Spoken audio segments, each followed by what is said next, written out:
Hey everyone, welcome back to Poplar Preparedness. We're going to be covering 7 food shortages out there and a couple other things along the way as we go that are definitely coming our way. I'm going to be throwing a lot of stats at you, a lot of country names. It's going to come fast and furious, so you may have to back up and re-listen to some parts, but we'll just keep moving forward as best we can. This is going to be at like the 40,000 foot level. We're not going to be diving into all the nitty gritty, but we're going to be giving you basic ideas on things that are going to be going missing in the near term. Some of these things are already kind of disappearing from the store shelves. We've been talking about some of these things on the channel, but we want to put all of these into one place so that you can get a big overview of what's going on. We thank you for your reports and everything like that. This is aggregated from what you guys are seeing at the stores, as well as what's happening over in production, as well as, what's happening at the country level harvest-wise. Let's jump right into it, folks. All right, the first big thing that we need to be talking about is olive oil. Now, olive oil is also going to impact olives. A lot of the olive growing production areas in the world are being affected by inclement weather. So half the world's supply of olive oil actually comes from Spain. And Spain had a terrible harvest this past year. They had a 48% drop in production. Now, 50% of the world's export supply dropped by almost 50%. Basically 25% of the world's olive oil went kaplooey. And that's just from one country. We also have the olive oil production sections of Italy dramatically impacted. They got hammered by some storms this past year, and it just destroyed the olive crop there as well. Also, we have other major production areas: Portugal, Tunisia. Now, Portugal's right close to Spain, right? Portugal, Tunisia, Morocco, Greece, and Turkey. All of these areas have been impacted by droughts, and these droughts have made so that the olives are not were not being able to be harvested properly, and some of it is quality control issues as well, not the right kind of olives going on with that too. So just expect olive oil issues in the next few weeks. We're already seeing at a lot of stores, we're seeing olive oil is disappearing off store shelves. Some places over in Europe are already reporting that olive oil is gone. Northern Ireland, we had a report just a couple days ago saying that basically all the olive oil there has disappeared. But thank goodness he was listening to this channel and was able to get stocked up, has olive oil on hand. So be aware of that. So if you like olive oil or use olive oil as opposed to other oils, that is moving into shortage right now. Some countries have already started putting export controls on olive oil, not permitting it to be exported out of their country. So that's also happening as well. All right, let's move on to number 2 here, eggs. Eggs are definitely moving into shortage, at least here in the United States. Other countries surrounding us are also having issues too.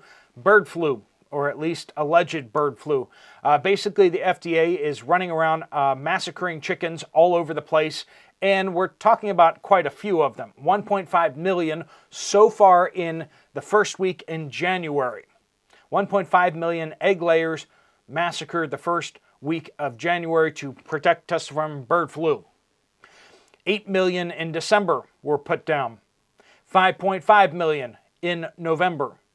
This is a sizable portion of the egg-laying hens in the United States. When you start getting close to 10% of the egg-laying hens in the United States being culled in the last 3 months, it kind of makes a difference. It makes a dent. Are people going to eat 10% less eggs? And because they're egg-laying hens, it does take time to replace them. So we can't just grow some more and throw them in there like chicken, broilers. So when we're doing meat birds, they're really fast. They're really fast. We can crank them out. But it takes 6 months from hatching to when they first lay their first eggs, and even then they're kind of inconsistent. So we're talking about 6-month lead time. And remember, where do we get the egg-laying hens from? We get them from egg-laying hens, right? So that, and then as they're culling these chickens, what they're doing is they're also destroying all of those eggs.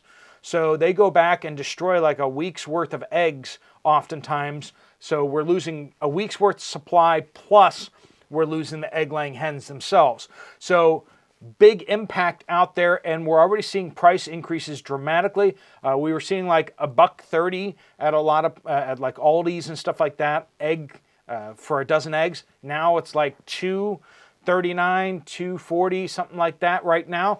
And we're starting to see some spotty outages out there too. So a lot of you are reporting, hey, I went to the store and there weren't any eggs. We've been talking about that for a number of months here. I started giving you warnings in November. I said, if these numbers keep staying up, we're going to see some impacts on supply. In December, the numbers are still up, and they're still executing and culling or whatever the egg-laying hens right now. So moving into number 3 here. 1, olive oil. 2, eggs. 3, rice.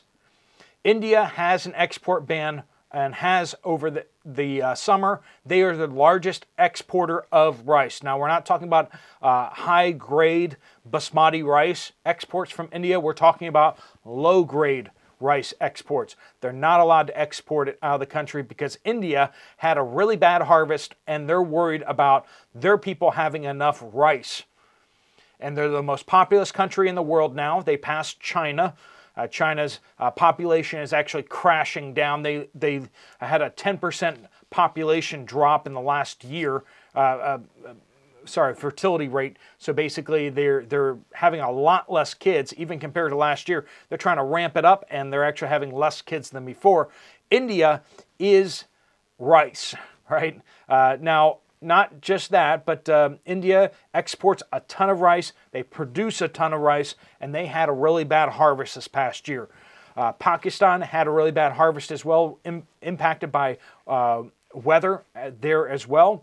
And China had a bad harvest. They were trying to cover that up. They don't report their numbers so much, but we've seen from the increase in their imports of rice and kind of some word on the street that China apparently had a really bad rice harvest this past year. They're having issues with their wheat as well. They're very, very sensitive about this. So they've been importing a lot more food than what they normally do because they need to keep their population fed, or else they might get fed up, right? So China is dealing with a wave of actually people protesting in China. People are very upset. And it's not just food, it's food prices, it's price of everything, and there aren't jobs going around. So China is actually destabilizing right now. They have hundreds and hundreds of protests that have happened in the last month over China, and no one's really talking about that because we're not supposed to talk about that, and China doesn't report on that. But we're hearing that through social media. And some people track these things to see where these protests are happening. People in China are interesting that they don't, in many cases, they feel like they have the right to protest when China does not give them the right to protest. And so they always seem kind of shocked that when the government comes out and cracks down on their little protests. It's heartbreaking to watch, honestly, because these people think that they're free and they're not. And so rice is in a major shortage out there. India, Pakistan, and China all impacted by that. Number 4, pasta. Durum wheat has taken a hit the last 2 years. We had pasta issues last year, and we're having pasta issues again this year. It's so bad that Italy has actually standing up a crisis committee on pasta issues because pasta prices have gone through the roof. Again, Italy, we've talked about them before. They've had some serious weather issues, and it's really impacted the durum wheat crop there. So the wheat that is used for pasta in Italy has had a really bad crop harvest.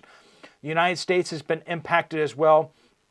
And we're going to talk a little bit more about this further, but basically U.S. wheat has been impacted pretty badly by droughts, but the spring wheat, which is used for pasta, took an especially hard hit last year, and that has definitely impacted the availability of pasta. We're seeing some immediate shortages throughout the United States because Great Value brand apparently had some issues with production of pasta as well, and so that has really sparked a lot of empty shelves at Walmart. And as people can't find pasta at Walmart, they've gone to other stores and kind of wiped them out. It looks like that is starting to resolve itself. So the very short-term production issue that Great Value had with pasta seems to be being resolved. And so we may see in the near term a rebound in pasta supplies here in the United States, but the long-term supply issue before next year's harvest is going to be an issue, and over in Europe is a much larger issue. All right, so let's move on to number 5 here, chocolate. We've talked about this before, but 75% of the world's cocoa beans for chocolate come from West Africa, and over 50% come from just 2 little tiny countries, and they have been hit by drought. West Africa as a whole has been hit by drought, and this has impacted dramatically the availability of cocoa beans. Chocolate prices have exploded upwards, and people who are gambling on the futures markets for cocoa prices have bet a lot of money on it going up because they see the production issues out there. Chocolate prices starting in Halloween, have been spiraling upwards, and they have continued to go upwards. It is faster than inflation. It is a genuine shortage of chocolate out there. Now, we haven't seen a lack of supply of chocolate just yet, but mostly this is being people front-running this stuff. But the problem is that there is a genuine shortage of cocoa. So what are they going to do? They're going to have to stop production at some point. They're burning through their excess stockpiles of cocoa. Cocoa is a relatively stable commodity, so there is a little bit stockpiled up, but they're burning through that, and it's not being replenished because nobody's exporting it because there just isn't cocoa to go around. So expect your hot cocoa and your chocolate prices to go up significantly, and there may be shortages of actual product going forward, or they may just start changing the formulations where they actually don't really use so much cocoa. Also, Ecuador is a major exporter of cocoa as well, not nearly as big as West Africa, but they are having a civil war there. If you've seen the news, that's also impacting production there too. Number 6, we are looking at flour. I said we would touch on some of the harvesting issues when we were talking about pasta, but the general flour production, U.S. wheat production in the United States, 75% of it is harvested in areas that are, as of this summer, have been in drought. And that is a problem. Having a major drought across the Midwest of the United States, and it is continuing this winter. We've been waiting for the drought to kind of get resolved, but we're going to be going into spring with very low soil moisture levels, and that's going to really cause a lot of problems. Also, our water tables are getting pretty depleted because this has been like a slow-burning drought. And so we're talking about potential aquifers going dry across the middle of the United States. The Mississippi River has been at record level lows, which has impacted shipping. But they've been able to kind of keep things moving. And during the wintertime, a lot of stuff doesn't really move up and down the Mississippi River anyway. It is impacting some of the towns and villages and counties right up along the coastline that get their fresh water from the Mississippi River, because salt water is actually going up the Mississippi River because there's so much less water coming out of the Mississippi River that the salt water is actually penetrating up much further, and it's actually compromising water intakes. So you just take one look at the Mississippi River water levels, and you can see that the whole middle of the United States is getting a lot less rain, a lot less precipitation than it has in previous years. Record low water level on the Mississippi River. kind of tells you what's going on with flour. We're having issues there and with production, and we're looking at whether the winter wheat is going to be a good harvest this year or not, and it's starting to look like it may not be a good harvest. We haven't gotten nasty cold blasts yet, but we may be getting that this week, and without the snow cover on a lot of the soil across the Midwest, this may destroy a lot of that winter wheat that's in the ground because it needs that insulating snow blanket in order to protect it from cold blast. Last year, that's kind of what happened. We got a cold blast without snow cover, and it looks like we may be there again this year because a lot of the Midwest hasn't gotten any snow, and we got the Arctic polar vortex about to come down and just freeze everything, and that could cause really serious problems with flour going forward, but we already have issues right now.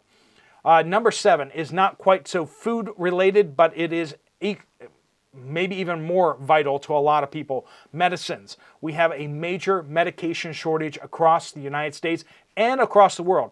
But over in Europe, they have a major standing committee that is reviewing things that are in shortage, medications that are in shortage. They recognize the seriousness of the threat of this happening right now. The U.S. Federal Department, Food and Drug Administration, FDA, has 124 medications that are listed as in shortage. And they have a pretty high standard for what in shortage means. They can't get these things, and this is a big problem. We're talking about primarily pain meds, inhalers, antibiotics, antivirals, flu and cold medications. These things and injectables. They are not getting them in sufficient supply from China and from India. These shipments have been disrupted. Supply chain in China especially is not producing the quantities that is necessary for both Europe and the United States. And yet we've moved all of our medication production over to China. The precursors, while something may be seen as made in America, oftentimes the precursors that go into the stuff actually come from China. And so this is a big, serious issue that we're facing, and you're hearing this a lot more. People are going to the pharmacy and not getting their medications because they don't have them. They're out. They're being told to wait 3 days, 5 days, 7 days, more. And they're being told that they need to change their prescription because that is out of supply. And these are people who are dealing with heart medications and a lot of other medications. There are life essential medications, and we're seeing major shortages across the United States, and that does not look like it's going to end anytime soon. It looks like it's actually getting worse as the days go by. If you need medications, please make sure you're stocked up. You can use services like Jace Medical. Jace Medical is the one we partner with here, but there are a few others out there that do a fantastic job as well. Just make sure that you're stocking up on things that you absolutely need. Try to ask your doctors for an additional prescription or to get longer term prescriptions.